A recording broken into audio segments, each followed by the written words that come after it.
नमस्कार।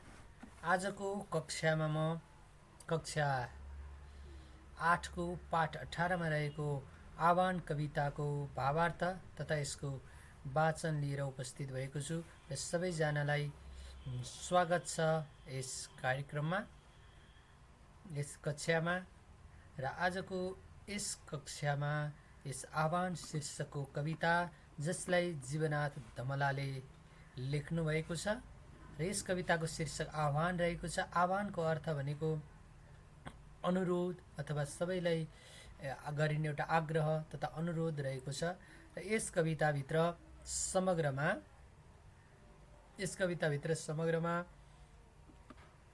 देश विकासमा सबैलाई जुट्न अथवा देशको गरिबी हटाउनको लागि सबैले आफ्नो ठाउँबाट सकेको मद्दत गर्नुपर्छ भन्ने भाव व्यक्त गरिएको छ। र त्यस मध्ये आह्वान कविता एउटा छन्दमा नभइकन छन्दमुक्त अथवा गद्य कविताका रूपमा रहेको छ। र यसमा केही 3-4वटा हरफ अथवा अनुच्छेदहरू 3-4वटा अनुच्छेदहरू रहेका छन्।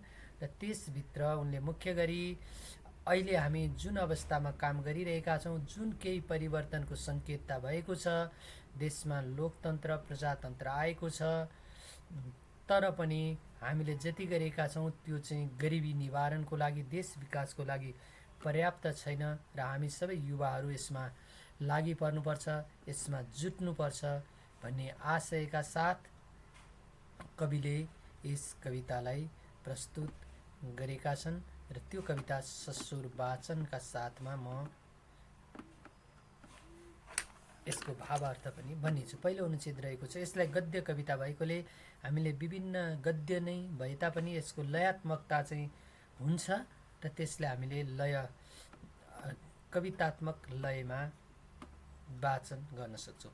हातहरू चल्दैछन्, चल्नु पर्छ अझै, माटोहरू बोकेर मुठीमा, माटो बोकेर मुठीहरूमा, मनहरू जाग्दैछन्, जाग्नु पर्छ अझै, विश्वास भिरेर आँखाहरूमा, माटो देश हो, देश मुटु हो, माटो देश हो, देश मुटु हो भनेर यहाँ अघि नै मैले चर्चा गरेका कुराहरू हामी चाहिँ अहिलेको समयमा जे जति भइराखेको छ त्यो अपर्याप्तता छ र त्यसमा पर्याप्तता ल्याउनको लागि अथवा देशमा साँच्चीकै विकास गर्नको लागि हाम्रा अहिले चलिरहेका हातहरूलाई अलिक छिटो छिटो चलाउनु पर्ने अवस्था छ।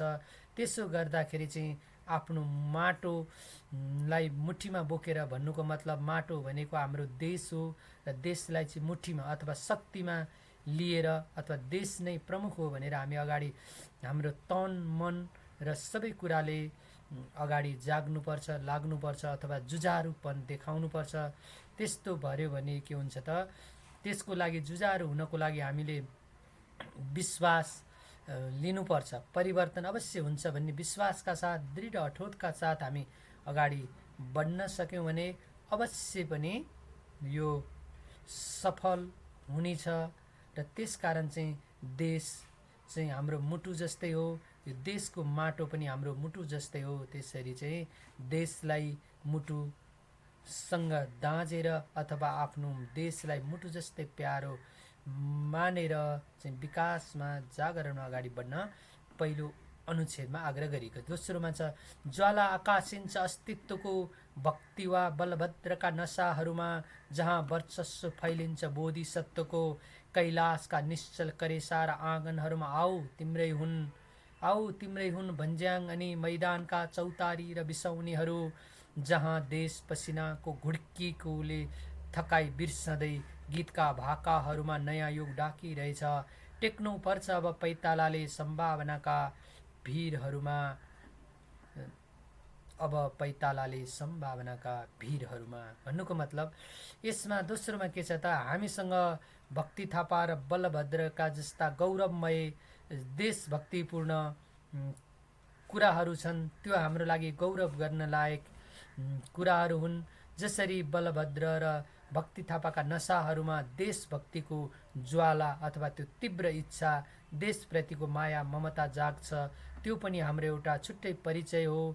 त्यसै गरी हाम्रोमा एउटा ज्ञानको खोजीमा लागेका बुद्धत्व प्राप्तिमा अथवा भनेर सबैले चिनिने बुद्धको जन्मेको देश हो, त्यो पनि हाम्रो लागि अर्को एउटा प्रेरणाको स्रोत हो भने त्यसै गरी हाम्रो देशमा रहेका विभिन्न हिन्दू कैलाश मानसरोवर जस्ता विश्वभरिका मान्छेहरू भ्रमण गर्ने प्राकृतिक सुन्दरता, धार्मिक पक्ष, ज्ञान भूमि र प्राकृतिक भूमिका रूपमा नै चिनिएको हाम्रो देशका यी चाहे भन्ज्याङ, चौतारी, मैदान, बिसौनीहरू सबै के हुन् त हाम्रा साझा सम्पत्ति हुन्। यिनीहरूको सम्वर्धन विकासमा चाहिँ हामी सबैको योगदान हुनु जरुरी छ र यहाँ चाहिँ हामीले पसिना बगाइरहेका छौँ।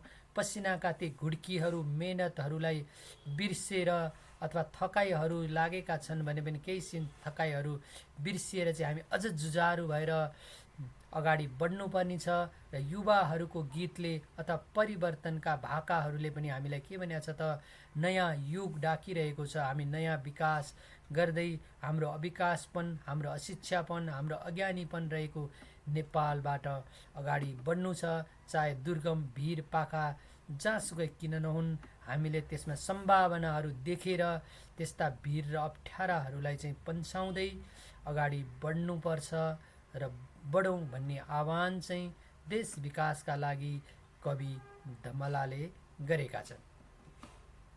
दुधमुखे छोराको पेट भर्न र जाडो छोप्न रामबहादुरहरू विदेश जानु हुँदैन। वर्षामा जुठे बिर्खे र सानीहरू अब भिस्नु हुँदैन। मेची महाकाली कतै पनि अलिकति देश दुख्नु हुँदैन। कसैका पनि आँखाहरूबाट पीडाका थोपाहरू खस्नु हुँदैन। आऊ तिम्रै हुन् लाली गुराँस र रारा दहको निर्विकार सौन्दर्य, जहाँ देश तिम्रा बरकतहरूको चुको स्पर्श मागिरहेछ, जहाँ देश तिम्रा बरकतहरूको चुको स्पर्श मागिरहेछ। यहाँ भनिएको छ आफ्ना ससाना बालबालिका र आफ्ना जान परिवारहरूलाई एक पेट खान दिन र एक धर्सो लुगा दिनको लागि पनि आज हाम्रा रामबहादुर जस्ता प्रतिनिधि युवा पात्रहरू विदेशी रहेका छन् र त्यो विदेशी रहेका छन् जो विदेशी सकेका छैनन्। जुठे बिर्खे जस्ता गरिबहरूले एक झरो लुगा लाउन नपाएर अथवा आफ्नो घर वासस्थानको अभावमा घरको छाना फेर्न नसकेर रुज्नुपर्ने, भिज्नुपर्ने दुःखद दयनीय गरिबीको अवस्था छ। यी सबै अवस्थाहरू हटाउनको लागि पनि यहाँ जागरण अभियान आह्वान गरिएको छ भने चाहे मेचीदेखि महाकालीसम्म बस्ने जोसुकै देशप्रेमीहरूले त्यहाँको हाम्रो माटोको माया गर्नुपर्छ। कतैको सिमाना मिच्चिन दिनु हुँदैन। त्यहाँ बस्ने जनताहरूले रुनुपर्ने अथवा घाँसपास कपासकै लागि रुनुपर्ने, दुःख पाउनुपर्ने, उनीहरूको आँखाबाट आँसु खस्ने अवस्था आउन दिनु हुँदैन। त्यो आउन नदिनको लागि हामी जस्ता युवाहरू, हामी जस्ता जागरुक विद्यार्थीहरू सबैको दायित्व हो। जो विदेशमा बसेका छन् तिनीहरूलाई पनि आफ्नो देशमा फर्केर आऊ।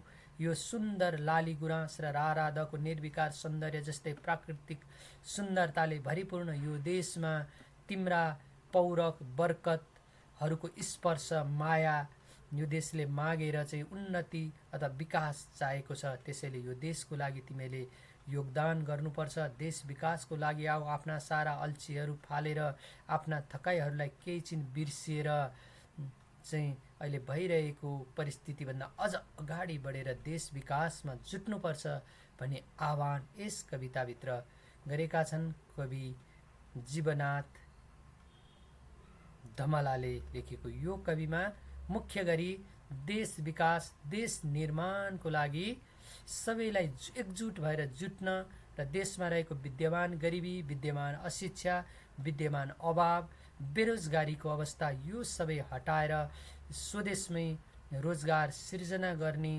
काममा र विदेश जानुभन्दा आफ्नै देशमा केही गर्नुपर्छ भन्ने भावका साथ यो आह्वान कवितामा उल्लेख भएका पक्ष र भावहरू यही रहेका छन् भन्दै यो कविताको सस्वर वाचन तथा भावार्थ आजलाई यति नै।